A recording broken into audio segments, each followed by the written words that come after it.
আমরা আসলে 2018 সাল থেকেই আমাদের এই পে স্কেলের জন্য আমরা আন্দোলন সংগ্রাম করে আসছি। বিভিন্নভাবে রাজপথে আমাদের বিভিন্নভাবে আমরা কিন্তু আমাদের এই দাবির কথা জানিয়ে এসেছি।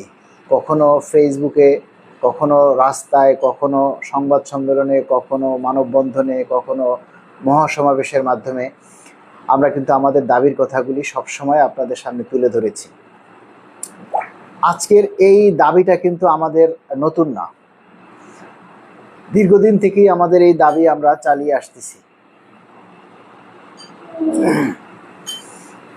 কিন্তু একটা জিনিস আমরা বুঝি না। আজিজুর রহমান ভাই, আসসালামু আলাইকুম। লিডার, ওয়ালাইকুম আসসালাম। আজিজ ভাই কেমন আছেন?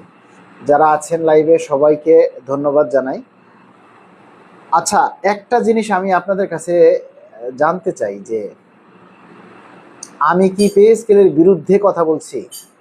সবাই একটু কমেন্টস করে জানাবেন যে আমি কি পে স্কেলের বিরুদ্ধে কথা বলছি, পে স্কেল চাই না, এরকম কোনো কথা বলি? একটু সবাই কমেন্টস করে জানাবেন যে আমি কি পে স্কেলের বিরুদ্ধে কথা বলছি কিনা।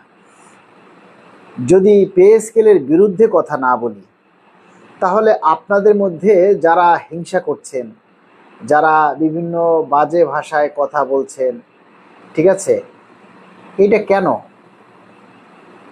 মানে আপনি সরকারি কর্মচারী হয়ে আপনি চিন্তা করবেন যে আমি আপনার দাবির কথা বলছি কিনা, আমি আপনার দাবিটা বাস্তবায়নের জন্য বলছি কিনা।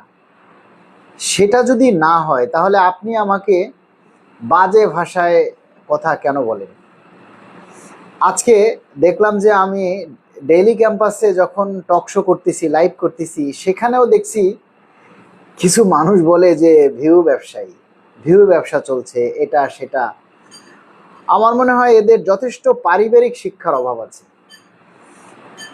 নৈতিক শিক্ষা এবং পারিবারিক শিক্ষা আর পুঁথিগত শিক্ষা এক না। পুঁথিগত শিক্ষা হলো যারা বই পুস্তকের মধ্যে যে শিক্ষাটা পাওয়া যায় সেটা হলো পুঁথিগত শিক্ষা, মানে বই পড়ে শিক্ষা। আর পারিবারিক শিক্ষা হচ্ছে সেখানে আপনার সামাজিকতা শেখাবে, নৈতিকতা শেখাবে। যার মধ্যে পারিবারিক শিক্ষা নেই তার মধ্যে পুঁথিগত শিক্ষার কোনো প্রভাব পড়ে না। পুঁথিগত শিক্ষা তার জন্য কোনো কাজেই আসে না।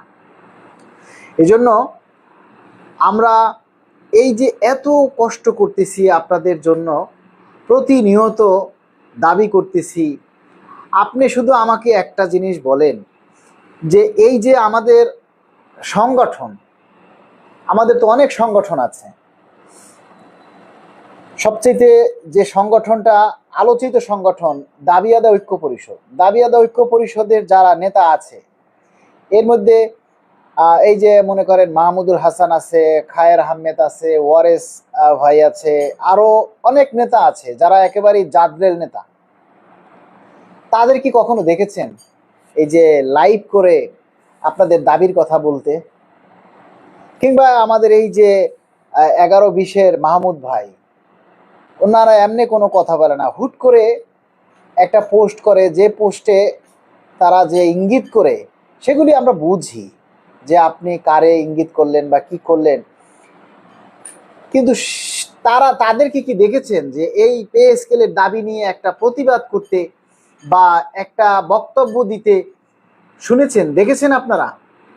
কেউ তো দেখেননি।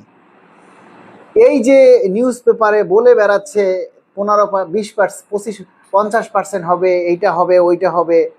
কই আপনারা কি কখনো দেখেছেন সে একটা প্রতিবাদ করতে? সে একটা মানে পে স্কেলের দাবি নিয়ে একটা কথা বলতে দাঁড়ায় আপনারা দেখেছেন? দেখেননি। এই যে আমরা একমাত্র বাংলাদেশ সরকারি কর্মকর্তা কর্মচারী কল্যাণ সমিতি এখন বর্তমানে আমরা মাঠে আছি।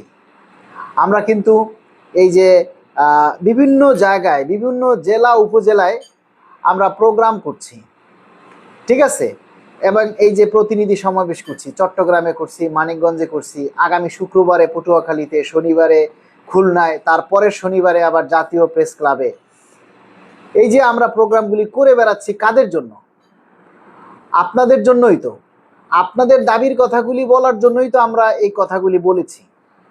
তো অনেকেই আবার দেখি আমাদের নেতাকর্মীদেরকে ফোন করে বলে যে আমাদের প্রচারণার কারণে নাকি পে স্কেলে বাধা হচ্ছে, আমাদের প্রচারের কারণে নাকি পে স্কেল হচ্ছে না, বা এটা সেটা।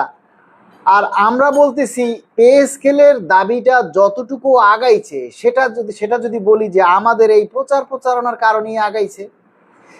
এই সরকার ক্ষমতায় আসার পর তো কেউ কোনো কথা বলতেছে না, একমাত্র আমরা ছাড়া, আমাদের নেতাকর্মীরা ছাড়া কেউ তো কথা বলে না। সরকারের কাছে যতটুকু মানে তথ্য আছে, নিউজ আছে, সেটা একমাত্র আমাদের নিউজই আছে।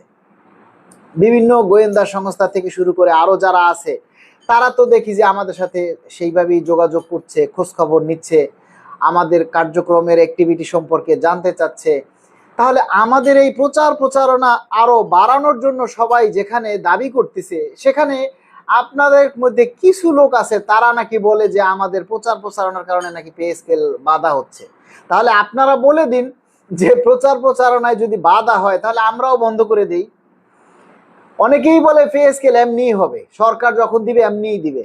আমি তাদেরকে বলতে চাই, তা এমনি যদি পে স্কেল দেয় তাহলে এই 11 বছরে কেন দিল না?